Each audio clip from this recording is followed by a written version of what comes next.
We did a survey of e-commerce managers here in the Benelux, and from that, I mean, it's the first survey that we did. So, I mean, yes, we want to have some trends. We're going to do this next year as well. It's going to be a baseline of PIM maturity in the Netherlands. But first, who is PIM Vendors? Who are we? I'm Stephan Spijkers. I'm one of the co-founders of PIM Vendors. I'm here with Chris, my other co-founder. And we sit in between PIM vendors and integrators on one side of the business and basically PIM users, producers, wholesalers, retailers on the other side of the business. Why do we do this? Because there's over 200 PIM systems in the market. And it's already maybe difficult for you to name one or two or three. We have a portfolio of 40 systems, and we try to match this part of the world to the other part independently. So most of the time what we see is that if you speak to someone on the left-hand side, they will advise, of course, the systems that they know, which might not be a wrong choice, but might also not be the best choice. And we help you basically make that choice for the best fitting PIM and the best fitting solution independently. The other part of what we do is we educate the market on PIM, because we still see a lot of lack of knowledge in this world, and that's why we have events like this to basically spread the word, spread the gospel of PIM and educate the market. We did that, and we did selection projects for many retailers, manufacturers, wholesalers. You see some nice logos here. Many of these you'll probably know.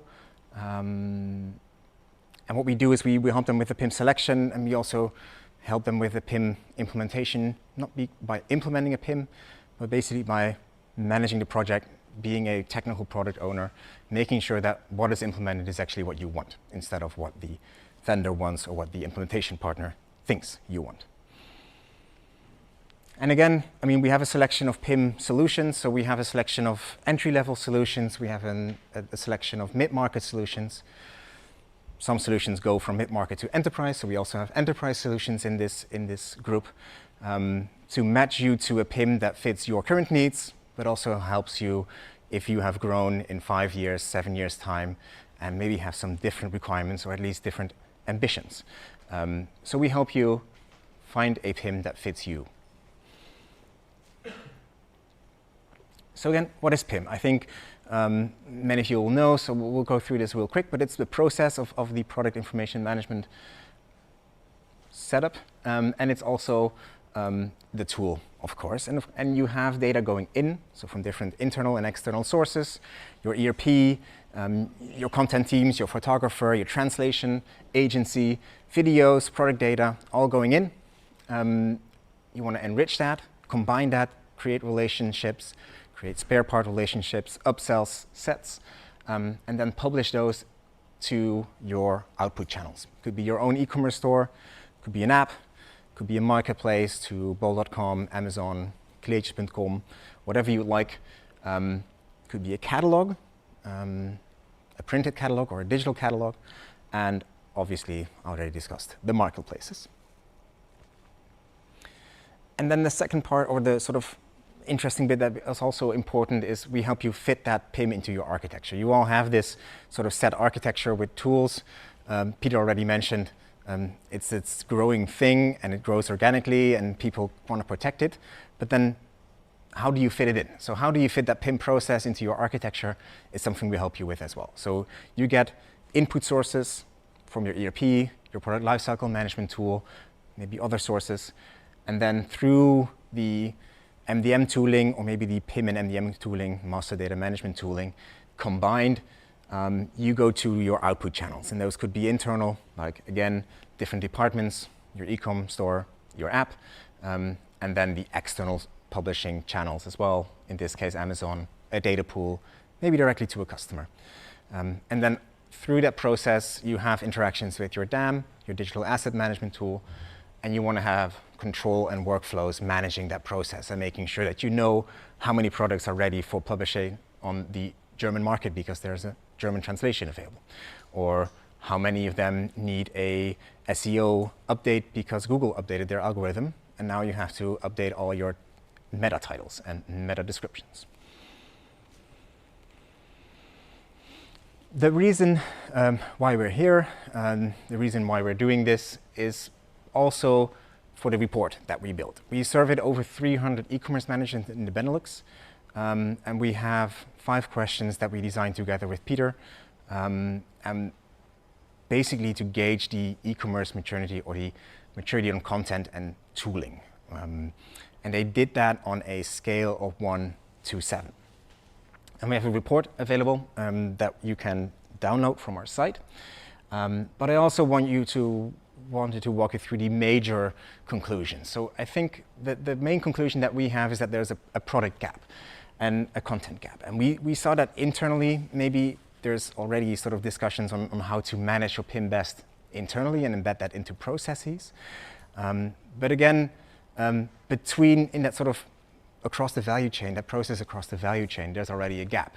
And what you see here is that different sort of companies from different places in that value chain, so producers, wholesalers, retailers, they self-report their maturity on vastly different levels. So you have retailers who understand that products are sold to customers and customers have high demands of product data. They also get the returns, so they deal with all the sort of high demands of customers, and basically if you have bad product information, they deal with the problems that arise. And they self-report that as having issues with the different dimensions. We have on the other side the producers who know, or at least they self-report that they have some issues with managing product information and having a lower content maturity than they might wish. And then in the middle, sort of the partner through which information flows from the producer to the retailer, they self-report as nothing is going on. At least we have things under control, which I think is an interesting observation where the wholesaler indicates that there's, yes, you can always improve, but there's no issue at all, while the customers that they're serving are definitely seeing issues in their content maturity.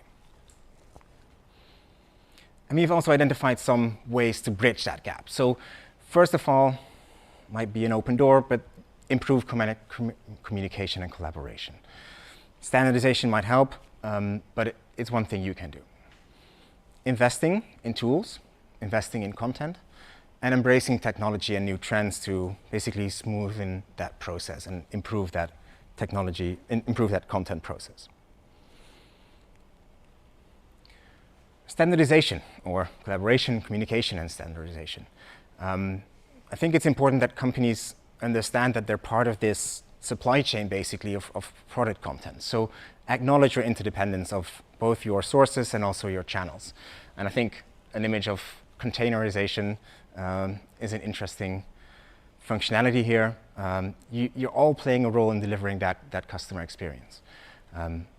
Share those insights on customer expectations and pull basically the information through that value chain.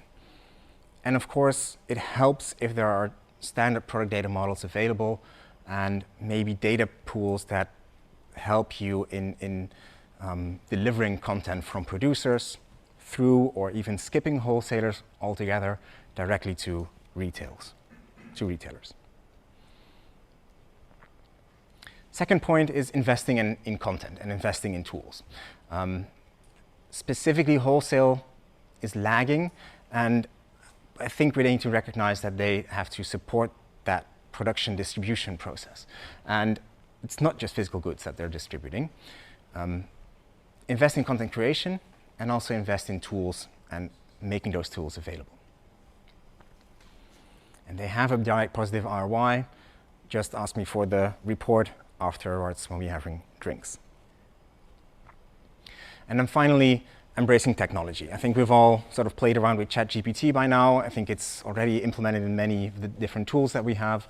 But it means new technology also means higher demand. So there's increased demands for richer product experiences, and that means more images, more content, but also AR and VR.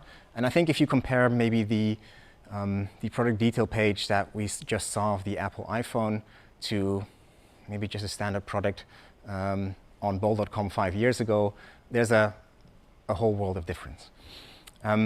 What helps, though, is the rise of generative AI tools. We just saw the IKEA catalog. I think, yes, they do still do manual photography, but I think most of that is also computer generated. And these tools really help in revolutionizing content creation. And finally, make sure that content improves the quality, increases efficiency, and basically helps meet that growing demand for good, personalized content. And on this page, pimvendors.com/trends, you can read the full report. It's 4 pages long, so I invite you to check that out and share that with everyone you think is interested. I'll share the link with you after the meeting as well, so you'll get it in your inbox.